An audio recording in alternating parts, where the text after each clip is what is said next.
the world's foremost thinkers and scholars, the philosopher, Professor Christina Beccari. The title of today's conversation being Social Norms, Trendsetters, and the Clean India Mission. The session today is based on Professor Beccari and her team's recent study, which builds upon the theory of social norms and analyzes the role of trendsetters in the Clean India Mission or the Swachh Bharat Mission. We are also joined in with her team of researchers, Raj Patel and Sakshi Ghai. Before I take on the privilege of introducing Professor Beccari and her team today, not that they might need any introduction from me, it is only opportune that I also bring in to highlight the symbolic importance of hosting the webinar on the eve of the 2nd of October, or Gandhi Jayanti, Gandhiji's 151st birth date. The webinar also marks the anniversary of the day when the Clean India Mission, or the Swachh Bharat Mission, was announced. Gandhi's appeal in his time as a global leader of non-violence, or even a politician perhaps, stemmed from several factors, one of them being his understanding of the fabric of Indian society, along with a sheer grit and an innate sense of immense motivation, practicing himself what he expected from the change he envisioned from others in society, which led to him building movements, grassroots movements, connecting with people right from the freedom struggle to even other social issues like cleanliness and sanitation. His emphasis on the role of toilets, symbolically breaking barriers by engaging in the act of cleaning them, eventually perhaps led to that social change. The Swachh Bharat Mission invokes Gandhi at the very fundamental level, borrowing his ideals of being led by the people, along with his round glasses as its logo. The aspect of sanitation in our society, requiring at its core large-scale behavior change, something which the Clean India Mission has sought to achieve, becoming a people's-led movement or a Jan Andolon. Professor Beccari's work on social norms has been nothing sort of revolutionary in understanding the science behind behavioral and social change, its various aspects and dynamics at a societal and also at an individual level. How changing collective expectations can radically change behavior. She has given us, along with its theory, the tools and the methods to register such a change. The study we are to discuss today on social norms, trendsetters, and the Clean India Mission would explain a lot of the changes, ranging from making India open defecation free, sanitation, and the use of toilets, which many of us might have encountered or seen in our collective lives. It would be almost impossible for me to attempt to explain the intellectual depths to which Professor Beccari's work touches, ranging from philosophy, decision and game theory, psychology, and empirically exploring the profound nuances on themes of research like fairness, trust, and cooperation. Christina Beccari is the SJP Harvey Professor of Social Thought and Comparative Ethics, the Professor of Philosophy and Director of the Philosophy, Politics, and Economics program at the University of Pennsylvania.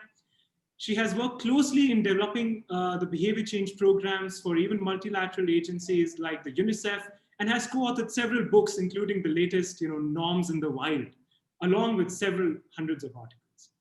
Safe to say, I can't think of a meeting at our organization, Center for Social and Behavior Change, where her name, along with her work, hasn't been mentioned, invoked perhaps at least once. We welcome you, Professor Beccari, and thank you so much for taking the time to be here with us. I'll also take this opportunity to welcome her team, Raj Patel, who is postdoctoral fellow in philosophy, politics, and economics at the University of Pennsylvania, and also Sakshi Ghai, PhD student at the University of Cambridge, and also a visiting scholar at the University of Pennsylvania. It is incredible to have you all here for our webinar today. Now, I must give the audience, what they're here for. Professor Beccari and her team talking about the very, the latest study on trendsetters and the Clean India Mission. Professor Beccari, over to you. Thank you so much. I'm very glad to be here. And I'm very glad to talk about a sometimes overlooked aspect of social change, which is basically the role of trendsetters, of first movers in starting and often maintaining social change. And let me share the screen, okay, because what I want to show you are some aspects of the work we have done about the role of trendsetters and what sort of social influence they had in the Swachh Bharat mission in India. Now, if you look for reference for the theory about trendsetters, there is an entire chapter of my book, Norms in the Wild, and an article about trendsetter and networks. Now, who are trendsetters? Trivial. They are people who want to incur the cost of deviating, and early deviation obviously is important, and are crucial for catalyzing social change. And we have done, I think, a unique research by looking at the role of trendsetters from the top of the government, I mean the prime minister, to people in villages. You know, what was their role in changing things, in introducing the use of toilets, abandoning open defecation? What was their role in coordinating with each other and cooperating with each other? Because big social change cannot occur without coordination and cooperation. Now, the important question is, now, who are these trendsetters? So in any social movement, who's willing to move first? Who are these people? What are their characteristics? And two things that I noticed is that they have very low threshold for action. I'm going to explain what thresholds are. And another question is people move within network. They communicate, they act within networks of people. They are connected to other people. And so a big question has been, well, are trendsetters at the center of the network? Are they peripheral? And in my research, I will discuss it maybe a little bit later, I see that sometimes they are central, sometimes peripheral, depending on the kind of behavior that needs to be changed. Now, why do I talk of thresholds? Because you and I and everybody will have different thresholds for changing behavior. Suppose I am a very conservative person and I've always behaved in a very specific way. And so my threshold for changing behavior will be very high. I will need, let's say, 80% of the people to know that 80% of the people have changed for me to change. And there are also people with very low threshold, people who say zero threshold. I'm changing anyway. I don't care what other people do. Okay. And a great sociologist, Granovetter, in the 70s, wrote about social change and the role of thresholds. And this is something that we need to look at very carefully, because the distribution of thresholds in a population matter to change is crucial. Okay. Now, usually in traditional research, you know, it was assumed that thresholds are continuous. So the first person, you know, that changes will have a zero threshold. The second person will have a 1% threshold. So observe the first and change. The third will have 2 people threshold, and so on. There is a nice continuous curve. Well, in real life, this never happens. Okay, there are gaps between thresholds. So the distribution is discontinuous. And how do we manage to solve this problem? Well, first of all, usually people give more weight, okay, to people that belong to their own group, to their own neighborhood, people they know. Okay, this is very important to let people know what other people in their networks are doing. But also, there might be people who are very powerful and persuasive. They have a high position and high weight in a network. And as we see with Swatch Bharat, the fact that the Prime Minister and other top government people propose this new solution, try to implement this huge change. Swatch Bharat had an enormous weight and was filling the gap between thresholds. So this is very important. Now, what are the making of a low threshold? Who's the person who will start? A trendsetter has a low threshold. For example, in our case, a trendsetter really doesn't care about open defecation. Okay, this person, she or he, wants to change. So we say that the low threshold is a person who has a low sensitivity to open defecation. They don't care, even they dislike it. Okay, but there are also other things that are important. If you want to change, you might incur a risk. And there are two things about risk that would matter. One is there are people who have low sensitivity to risk. They are generally risk takers, and these obviously help. But also somebody who's not a risk taker may perceive risking, changing behavior in this situation to be not too great, okay? So you may have maybe a high sensitivity to risk, but very low perception in this case, and this would work. But there are other characteristics that are important. You must believe that when you act, people will follow you. That is high perceived self-efficacy. Because if I don't believe I will be efficacious, if I don't believe that other people will follow me, why spending energy and time? No way. And last but not least, these people express a high degree of autonomy. What does it mean, autonomy in this case? Is a capability I think with my own head. I don't follow, blindly what other people do or what other people say. Okay, I am sort of master of my own actions.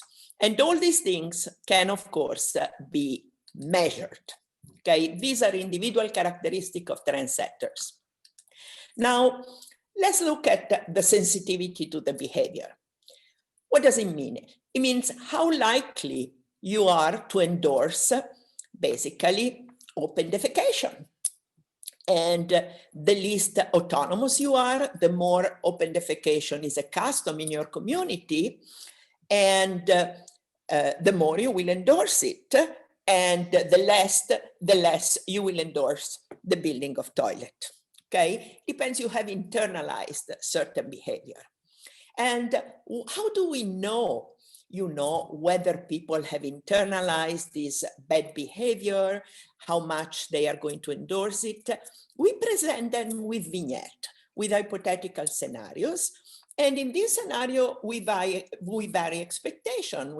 We tell people, somebody like you in a village or in a place similar to where you live, believes that most people do X, or believes that most people endorse, approve of X, and what do you think this person will do?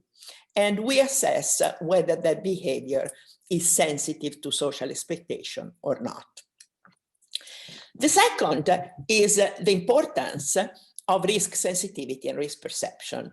In a simple word, is how dangerous is for the person perceived danger, how dangerous it is to change behavior, to move away from open defecation and start, building, maintaining, using toilets. Okay, and I say risk sensitivity is a very stable trait. There are people like entrepreneurs typically have very low risk sensitivity, but risk perception is specific to the situation. Okay. So, and there is a difference between the objective risk that we scientists may measure and what people perceive as a risk. And you have to be able to understand what people perceive as a risk. Because you see in the picture, there is a balance between risk and rewards. And people will risk if they think that, you know, there is a decent reward for what they do. Otherwise, you know, it will be very difficult to risk and lose something. And risk perception normally in the study I have done is distributed around the objective risk value, but you know, it may vary for different people. Now, perceived self-efficacy is another very important element. And the concept of self-efficacy was introduced by the psychologist, Bandura. So it is my belief in my ability to influence events that affect my life. And in this case, to influence other people, to change behavior, okay? And it is very, very important. We know, you know, there have been studies about the effect of high perceived self-efficacy on cooperative behavior, on coordinating change, and so on and so forth. And it is very important to know that this is a malleable characteristics, okay? So, for example, having a charismatic leader or observing other people's success in changing things may shift a population distribution of perceived self-efficacy. So hearing and seeing the Prime Minister initiating the Swachh Bharat campaign can really help increase self-efficacy of people. Last but not least, autonomy. Again, you know, people with higher level of autonomy will change, will enact change more easily than people with low level. And there are different types of autonomy. One is called reactive, is a freedom from the governance of others. So you're very independent, you do what you think is right. But the reflective is very interesting. People are still free to self-govern, but they care a lot about the network within which they are. And it's interesting if you look at a network like this, and you may ask, who will be the trendsetters in this network? To answer this question, you have to understand trendsetter about what, okay? And the interesting thing that we have noticed about the Swachh Bharat mission is that central people like the Prime Minister, other ministers, secretaries of minister, local leaders, etc., have been incredibly important in spreading, you know, the novelty, if you will. But it's also interesting to see that also peripheral people have been important. Peripheral people in the sense, you know, people far away in some villages, etc. You know, peripheral with respect to the center, of course. Maybe they were not peripheral in their village, but it is very important to understand what type of behavioral change is being enacted to check whether the center is more important or the periphery is more important. I tell you something, when I study norm change and the norm is well established, usually the peripheral people are the trendsetters because less people are there to punish them, basically. When a new norm has to emerge, it is the central people who are the most likely to spread, you know, the new behavior. So it depends really whether a behavior is eliminated or added on. Now, we want to talk about the trendsetter who shape the Swachh Bharat campaign, and I leave the word to Sakshi, who did a lot of work on that. Thank you, Christina, and happy Gandhi Jayanti, everyone. It is indeed quite fitting that the webinar is actually scheduled on the anniversary. So I want to take a few minutes to just talk about who these trendsetters were in the campaign and why were they first movers and why did we really pick them. So I'll briefly touch upon the process of how we identified these potential trendsetters. And this process was actually very deliberate. So we worked alongside UNICEF, the Gates Foundation, the Ministry of Jal Shakti, Drinking Water and Sanitation, and of course, under Christina's leadership, we solicited and created a list of individuals as potential trendsetters. Now, this list was generated on a number of factors, and I'm sure my colleague Raj will touch upon the inclusion criteria. But just to give you a broad idea of what were the different things we looked at, so we looked at the decision-making power that these trendsetters held, B, their methods of influence, their networks, C, their individual role within the Swachh Bharat mission, and finally, their overall impact. So for this research, we conducted semi-structured interviews with about 32 individuals in person, which lasted about an hour. So our sample actually, as you can see, included a diverse range of players that covered politicians, government officials, bureaucrats, leaders of NGOs, grassroots workers, private citizens, even religious leaders, and of course, Bollywood actors, and not to forget journalists. So that was really the range of the segment we covered. And to give you some examples of who these people were, and if I may just go in the reverse order here and start with the Bollywood celebrities who a lot of people can relate to. So we interviewed Amitabh Bachchan, who is of course a mega star, but more importantly was an ambassador of this campaign, as well as Akshay Kumar, who was very prominent and came through in his movie Toilet, Ek Prem Katha, which became a very popular movie.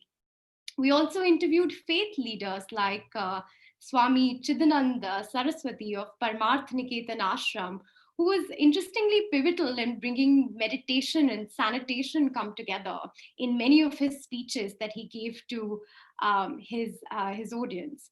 We interviewed many private citizens. Just as an example, we interviewed Chandrakant Kulkarni, who was a retired government official who actually contributed 1/3 of his own personal pension to this mission. We spoke to grassroots workers, as well as village leaders, so the Sarpanch leaders. As an example, we spoke to Uttara Thakur, who was a Sarpanch in a village in Chhattisgarh.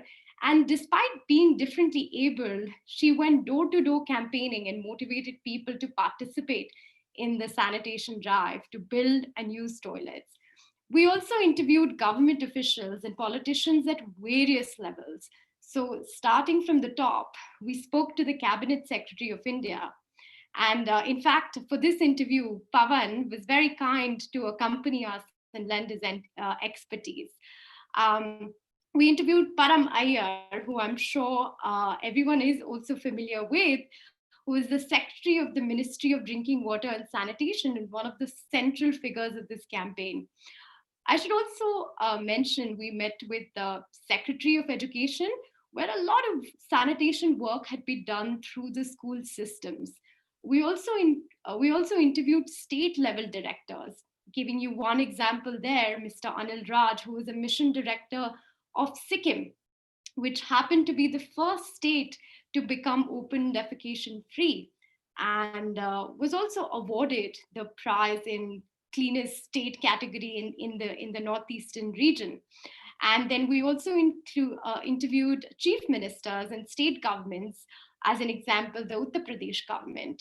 Now, switching gears to the business world and the NGO world, we also had the fortune to interview Naina Lal Kidwai, who was instrumental in mobilizing the private sector through the Indian Sanitation Coalition. We also interviewed heads of NGOs, so Population Foundation of India and the Water Aid, Poonam Mutreja at PFI,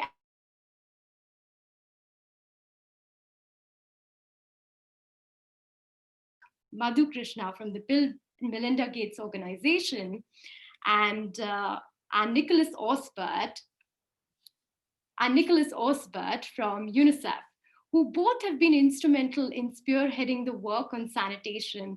And not to forget the media and journalism world. So we interviewed Raj Patel from India Today and the BBC Action Media director, Radharani Mitra. So hopefully this gives you a good flavor of the diverse range of individuals and organizations that we spoke to. Of course, the list is not all inclusive, but hope gives you a broad sense of idea of who these people were. But one important thing I just want to highlight here is that given the nature of these individuals, we believe that qualitative interviewing technique would actually help us glean best insights into their role in the campaign, and really rich insights, instead of opting to do a quantitative survey which gives us their risk preferences and assessments. Now I'll just hand it over quickly to Raj to give you more specifics about the data collection process. Thank you, Sakshi. Right, so as Sakshi was saying, we interviewed around 32 people, and so the general methodology would be described as a critical case purposive sampling methodology, which basically means that we had a relatively small sample and it wasn't randomly selected. But the reason why we did that was because we think that this is like a complex social phenomena that can be explained by a small number of very important kind of cases. And so we decided to go with this critical case purposive sampling. And our inclusion criteria was supposed to kind of reflect to include a wide range of individuals with a range of institutional decision-making power, methods of influence, networks and roles in SBM. And as Sakshi just went through the list, that's clearly, kind of what we were going for, and we got. The selection criteria was determined on both theoretical and empirical grounds, informed by actually the two references that Christina gave at the beginning of the talk, which is Bicchieri 2016 and the paper by Bicchieri and Funke 2018. And so what we actually did was we had an interview protocol that aimed to kind of get at several key determinants. So there were three main ones. One was an agential determinant, which was agential determinants of trendsetters pertain to kind of psychological and personal attributes of individual trendsetters. And these are perceptions and attitudes regarding risk, how they thought their actions reflect autonomy and their perceived self-efficacy. And we also tried to assess interpersonal determinants, which were associated with the way social diffusion occurs. And lastly, we looked at structural determinants, which refer to the institutional and contextual features that enable innovation and coordination.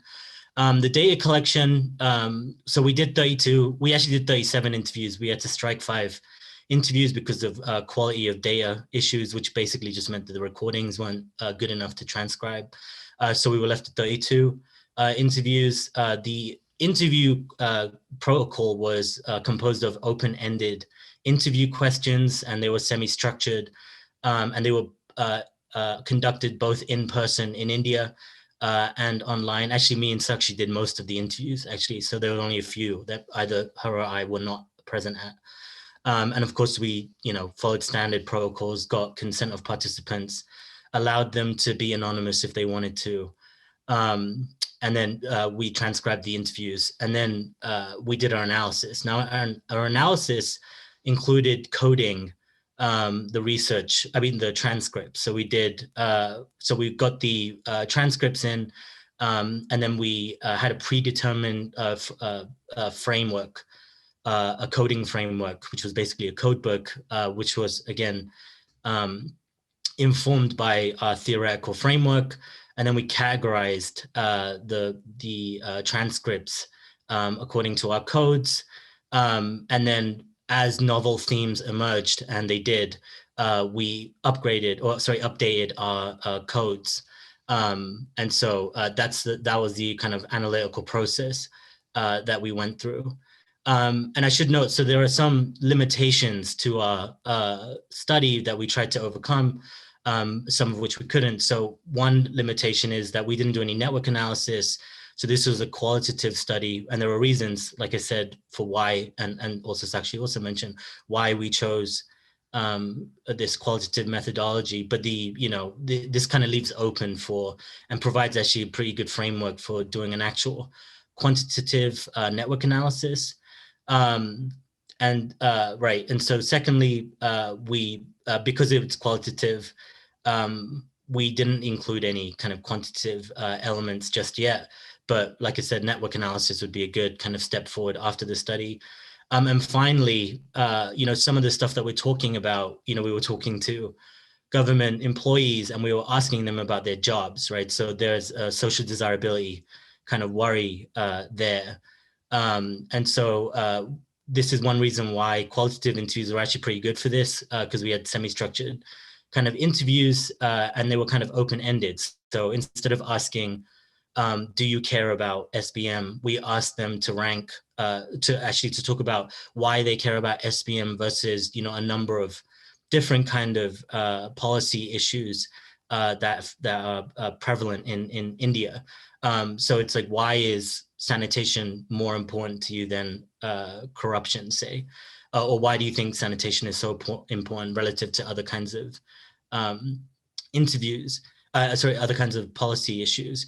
And we found that people were quite candid, right? So some people just said, I care about SBM because my boss told me to care about SBM, or because it's, part of my job to care about SBM. And other people were really kind of passionate, and you could tell that they were passionate because they would give us reasons as to why they would care, or why they cared so much about this particular policy problem as opposed to other kinds of policy problems. So we have good reasons, both, kind of theoretical, but also when you were there at the interviews, you could tell from, kind of paralinguistic, their body language, that they really seem to care about these kinds of things.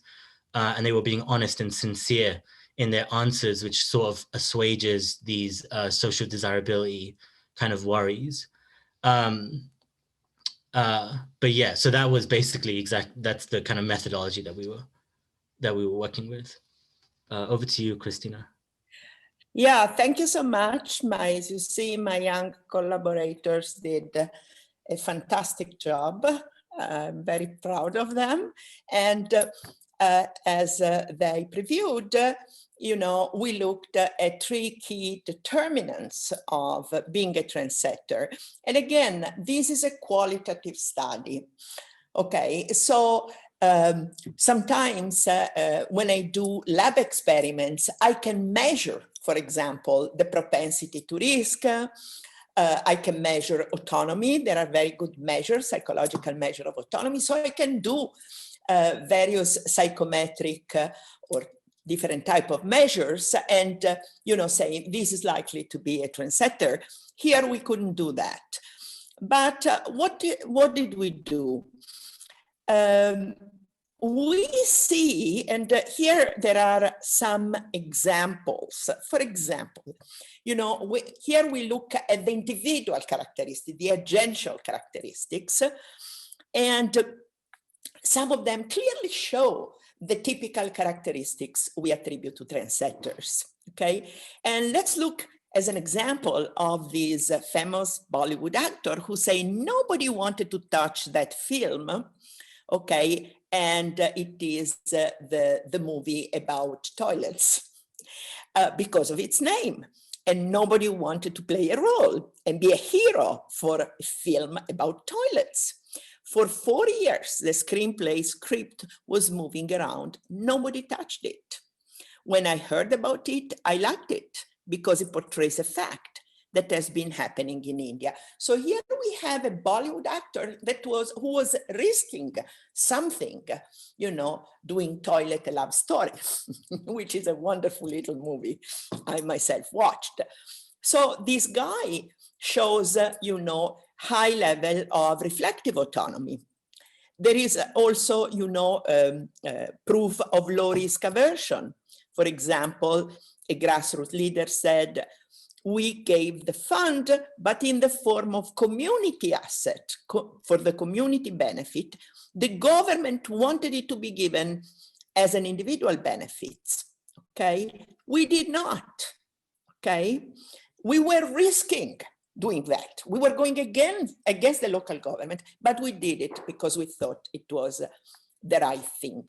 And so as you see, I mean, there are lots of examples, you know, the government official that shows high perceived self-efficacy, you know, being a civil servant who has worked on the ground made a big difference because I understand the obstacle, the challenges, the problem of ground reality. So I will be self-efficacious if I do, you know, impact, if I try to change something.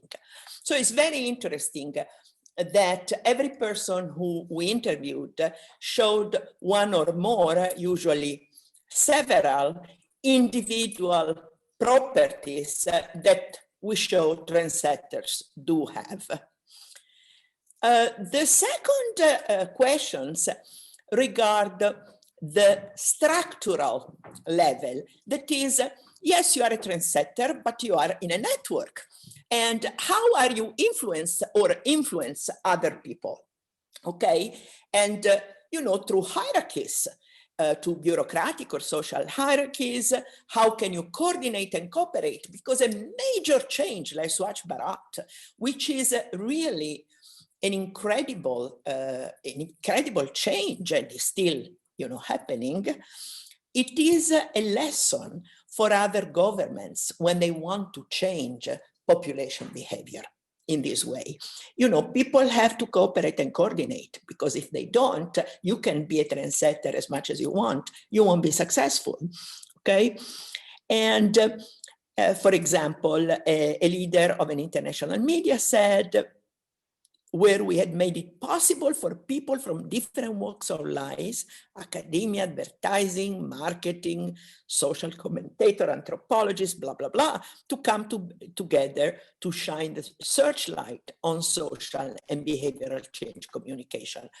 So the important thing, you know, is to put together different people to communicate with each other, share certain goals, and act together. Okay, and a top government official, this is very interesting, saying, we call this whole formula of prime minister, chief minister, district magistrate, village motivator. You know, I was functioning along with my team like a traveling salesman. I had to market sanitation and put it on the top of everyone's agenda. Okay, so you've got to get from top to bottom to coordinate. This was very clear to most people, okay, especially to those people who could implement, enact coordination among various levels. So the structural point is crucial. If you don't have that, you can have as many trendsetters as you want. Maybe there will be change in a village, maybe there will be change in 10 villages, but there will not be change overall. And then interpersonal, what does it mean? We look at bandwagon effect, how influence cascades, okay? And for example, and this is very important for the talk about thresholds, you know, I told you at the very beginning, I may have a high threshold. You know, I may not be willing to abandon open defecation that easily. It has a cost to build the latrine, to change my habits, but, okay, I became motivated by the Prime Minister and the Secretary of Mr. Ear of the Ministry of Drinking Water and Sanitation. So what does it mean? That even if there are maybe huge gaps, okay, among thresholds, there may be a lot of very conservative people who want to keep, you know, practicing open defecation. These gaps are reduced, if not eliminated, by the presence of some crucial, powerful, important people that are trendsetters themselves, that start the movement, that are looked up by people. This is very, very important, okay? It's a very important determinant that has to do basically with thresholds, okay? And this is top down. There is also bottom up. A young government official claimed that he knew a lot of great stories, success story in eliminating open defecation coming from villages. They have no authority there. Still, they came out of champions, okay? Somewhere you had a physically handicapped, maybe he could not use a toilet on his own, but he motivated people. Spending money by the government or making it a flashy program was not a big deal. The bigger deal was a community accepting it and taking it up as a cause. So you see two elements here. One is a top-down, and it fills basically discontinuous thresholds. You know, it helps a lot, but it also helps a lot the bottom up, the people in the villages that start moving. As I said, there are trendsetters that can be at the center, a trendsetter that can be at the periphery, okay? And in this case, these people, you know, were at the periphery. If you look at the whole system of governance in India, and these people were at the center, but you need, very often you need both. So this is very, very important to realize. Now, the question at this point, you know, and then we can answer more questions, is what did we learn from this study? The first is there are always first movers, but the problem is how do we support them? Okay, so all sorts of organizations should find and empower potential first movers, okay, with giving them autonomy and flexibility to act, okay, and provide them with a feeling that their efforts are not in vain. And why do I want to stress flexibility? Because in some of the interviews, if you look at all of them, flexibility was a very important element. It means, let me do this novelty, these new things with my own tools, in my own way. This is very important, okay? So flexibility, giving people flexibility and not a straight jacket is very important. The second is understand network structures. Now, we couldn't measure network here, but clearly from the question and the answers we got, it's very obvious that there are networks. The networks are important. And why are they important? Well, one thing is they are important in the transmission of information, in allowing people to observe, to see what other people do. And so networks need not be just a network in the village, because the important thing is, for example, when we watch the media, okay, we may create new and different networks for people. So don't think of a network as just, you know, my nearby neighbors. You know, networks can be expanded, but it's very important, you know, for a government, for example, to expand people networks, to let them know that there are other people that may matter to them that behave in the right way. Third point, identify agential determinants. So we should initially empower those that we see are really passionate about the new behavior, okay? And have the ability to motivate other people. This is clearly important in small realities like villages, etc. But it's also important with government officers that you may point out, you know, which are the government officers that would be most capable and most involved and, you know, put everything at stake in a certain change, okay? Last but not least, enable the institutional environment. Okay, you should, okay, suppose you have identified trendsetter at different levels, all is good, but you have to foster an environment with flexibility, for example, with certain characteristics, with ease of communication, ease of transmission of information, etc., in which agents are likely to thrive. Because if the environment becomes, you know, a threat instead of an inducement, then we have problems. We can have all the trendsetters we want. They won't be able to act successfully. And I conclude here, and let's start the discussion. Thank you so much, Professor. I think that indeed was such rich content on, you know, and my mind is buzzing with questions that I would want to ask you, and I'm sure that our audience is also. But right off the bat, I think you know, you also mentioned about the social proximity which these trendsetters might have with their network of influence, and especially when a topic like you know, sanitation is there. There are many other annotations which exist, like caste and class hierarchies. Now, how would you say they have a role to play in the influence that the trendsetters might have? The other sanitation issues, you mean? Yes, yes. I want to understand your question. So the trendsetters we are talking about here are trendsetters in implementing Swachh Bharat, basically. Right. Okay. So which other sanitation issues you have in mind, speaking of trendsetters? Give me an example. So like at the grassroots level, because the aspect of sanitation in India perhaps can have a class and a caste annotation where certain groups or sections of society are engaged in the professionally and in maintaining cleanliness and also sanitation. So when a movement like the Swachh Bharat talks about cleanliness, how do we make sure that, you know, the incentives are aligned right at the, you know, at all levels of social hierarchies or cutting across them? If I'm able to explain it correctly. Yes, here we move to something a little different.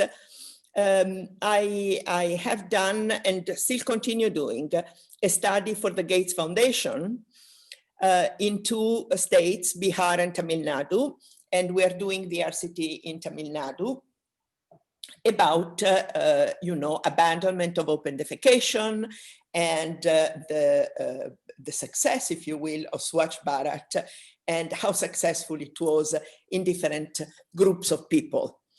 And very often it is thought that, you know, the CLTS program in particular, that you have to create a new social norm, okay? But creating a new social norm is very difficult because you have to create all sorts of expectation, factual, empirical. Oh, most people are using toilets, and you know, also, oh, most people are approving of using toilets, and so on and so forth. Okay, and what we have discovered is that it is enough that you create a descriptive norm. So people get really motivated by seeing people in their relevant network. This is very important. You know, building toilet, using toilet. This is really enough for most people. So in a sense, is an easier task, okay, than just thinking, oh my God, now we have to create a new social norm. A new descriptive norm. See, we have an article that we're going to publish soon about basically saying CLTS is great, but we don't need all that machinery. It is enough in this case, in the case of toilet, that the descriptive norm emerges, that enough people change. And here, of course, the role of Trendsetter is very important. You have to see more and more people adopting a certain behavior. Okay, it's very, very important. Now, one thing that I noticed, again, our study is not representative of all of India. So, you know, take it with a grain of salt. But the very poor people still, there have been an enormous improvement, you know, relatively speaking, but still very poor people need help. Why? Because you get the money back after you build your toilet, and getting the initial amount of money may be very difficult. And here is very interesting the role that Trendsetter at the level of local government, of village government, can you know, they can work towards helping very poor people, in a sense, against, you know, the government injunction, we give the money after, etc. They may lend the money at no interest, for example. So there are lots of interesting things that can be done, you know, to help very, very poor people, you know, to succeed. This is the big challenge now. Right, right. And thanks for answering that question, Professor Beccari. And I think from the audience also, one question, and especially, you know, I think very few studies can even claim that they have interviewed somebody, you know, right from a motivated individual from a grassroots, as somebody like, as, you know, as Sakshi mentioned, Amitabh Bachchan. I think very few studies can even claim that. So I think one question that as an organization which deals in the business of, you know, making such interventions and programs, how do you ex ante identify such, you know, trend setters, and is there a way to do that? I think some people from the audience are also, you know, wanting to know that. Yeah. Let me pass it on to Sakshi and Raj, because we have an answer. In particular, they have an answer. Please. Hello? Raj, yeah. Raj, you want to take this one? Sure. So there's so our study wasn't an identification study, right? But there are identification studies of trendsetters or positive deviants, right? This is the general kind of literature that we're kind of plugged into. But one kind of clue to identify trendsetters is to look at so there's two kind of ways. So one is, this is why the network analysis is kind of really important, as Christina was mentioning, that you would expect trendsetters to pop up in, you know, reliable and predictable areas. So either if they have a particular kind of autonomy, they'll be central, but oftentimes they're kind of peripheral. Now, the worry about peripheral trendsetters is, right, so you get, especially if you've got these kind of psychological attributes like high self-efficacy, what usually happens is you'll get someone on the periphery of a network who has high self-efficacy, but they aren't influential. So these are the kinds of people who they really believe in themselves, and they engage in particular actions that go against a particular norm, and they don't give up, right? That's kind of indicated by high self-efficacy, but they're not influential, so they don't actually get, you know, what they need to get done, or they don't get the behavior doesn't diffuse. So you have to try and identify people like that. I mean, sorry, not people like that, but people who have high self-efficacy but also are kind of influential. And then the other clue here is the psychological attributes, especially the agential attributes, right? Like, so high self-efficacy, particular kind of autonomy, and risk, a low risk aversion. These are kind of open questions about how you go about doing that. We measured them directly through this kind of survey, but there are kind of more straightforward identification kind of methodologies that would, you know, it wouldn't be the same kind of methodology that we did, because we had a very small sample, and we chose on purpose. But ideally, so here's one just kind of example that you could do. You could survey an entire population and see if they have these particular kinds of determinants, and then that would be a kind of pool of people that you could kind of pick from. Right. Just to echo that and just to build on that, I think the one tricky determinant really is the interpersonal determinant, especially one of the big things that we found, which was both striking and surprising and not surprising in our data, was that the influence levels really came from all levels of the hierarchy. So of course you expect influential and impactful individuals from, you know, above top of the government and Bollywood actors. But we also have a lot of stories and a lot of examples and anecdotes of how the cascade of influence happened really in a village setting. And in fact, just to give a specific example of this, and this is one of these interviews that you never forget. Especially, I have never forgotten that interview. So this was an interview with a civil servant who actually requested to remain anonymous.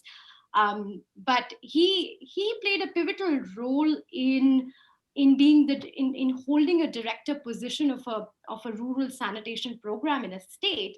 And when we asked him about the influence of grassroots level workers and what happened there, and one of the things he said was a lot of the ideas actually come from within the grassroots level.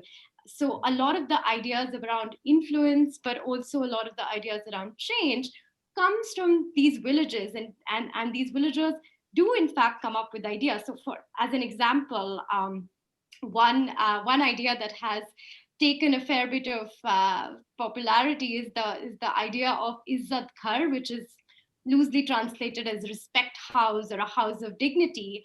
And this gentleman pointed that this actually, the village actually came up with this. And of course, then it sort of spread through the government communication, and whether it was the state level or the national level.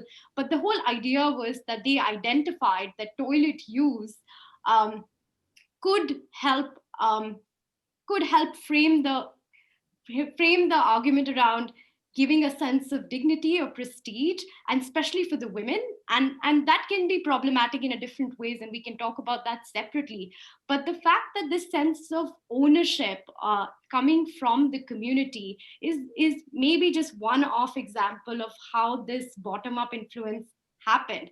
So I think our respondents, especially when it comes to influence, and especially when it comes to interpersonal determinants, employed a diverse set of tactics to motivate others. But certainly not the message is to not think that the trendsetters only exist or only lie within these very famous and individuals who already have a lot of institutional decision power, but they can actually emerge from within the grassroots in a very powerful way. I think that's a very powerful message right there, and also about the nature of trend setters that is coming across from the research. And I think one follow-up, and Professor Beccari also spoke about it, is about the structural determinants, which play an important role in leading to the diffusion, by the trendsetters in the circles. So could I probe a little bit more there and say that what might be the right, so as to say, the ingredients which might go into ensuring that the structural determinants are there at the grassroots functioning, to enable the trendsetters also, spread the message more effectively, I guess. Okay. One very important thing that we have stressed, and is very interesting because I have a question from Aditya Shetty, more or less about that. So she asked, who's at the periphery of a network, who's at the center, etc., etc. And this is a very general question. And it is very important. Structural determinant will always be the structure of a network within which people move. This is one thing. Another thing is the kind of institutional determinants.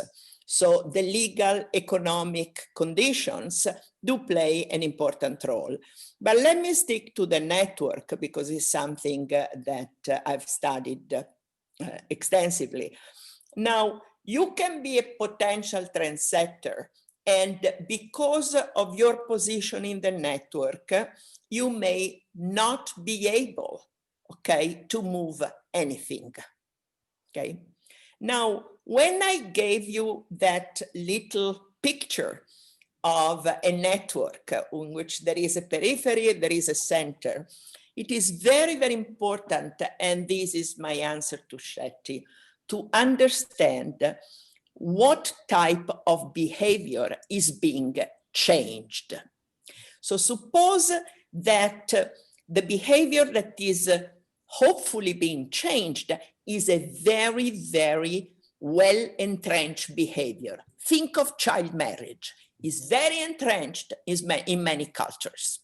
So do you think that the people who are at the center of a network and very often represent the values, the norm of the network, will be the first to move away from that behavior? Answer, no, because they would pay a very huge price to move away. So what you see more often than not, that norm change, so change abandoning a well-established social norm. So social norms means you are punished if you don't follow it, okay, are at the periphery, okay? However, if we think of enacting a completely new behavior, okay, very typically it will be people at the center that will move, on to enact this behavior. So one thing is creation, the other thing is change, okay? I want to keep them separate, artificial if you will, but to let you understand how these things move differently. So basically, Shetty question is maybe a little confusing because trendsetters in changing a well-established norm will more often than not be peripheral. Trendsetter enacting a new behavior, hopefully a new norm, will be at the center because they will have many more connection, many more power, etc., etc. All right, this is one thing about the institutional, the structural. Also, there are, depends what we call the topology of the network. You can design network of various types. There are very dispersed networks, for example, and the more dispersed a network is, the more difficult it is for, communication to flow and flow quickly and easily. So this is another problem. In my chapter on trendsetters, I put a lot of weight on the media. Why? Exactly because the media very often play the role of trendsetters, because a lot of people listen to the radio or watch television, but the most important thing I notice, especially in developing countries, is that people discuss together what they have watched, okay? And this is, if you will, a structural condition that facilitates enormously the existence of media, and the spread, okay, of media use facilitate behavioral change. And the trendsetter may be the media itself, basically. This is very fascinating, and when you explain it, Professor, I think it puts you with more questions and wanting to know more. And I think we are running a little out of time. But I do have one last question, I think, which is also that, can you influence the influencers? And if and what might be the financial ways in order to you can influence influencers? Because I think that's a question that people will want to know about. Well, it depends at which level you are. Let's say, can you influence the prime minister? He may be influenced by some people below him. It depends. You can always attempt to influence. Then the condition under which this attempt will take place will determine whether, you are successful or not. But, anybody can be influenced in a positive way. I don't believe that even people at very high level of power, can be influenced. I mean, it depends.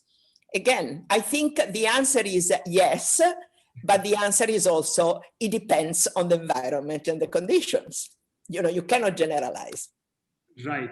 No, thank you for answering that. And I think, we can follow up on that later as well. But thank you so much for taking the time, Professor Behaviourally, Sakshi and Raj. I think it is a pleasure to have hosted you.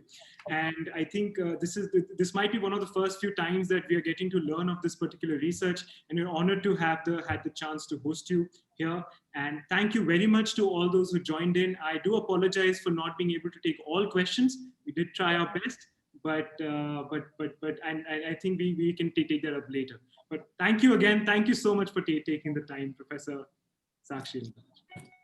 Thank you. Thank you to all of you. Thank you so much. All right.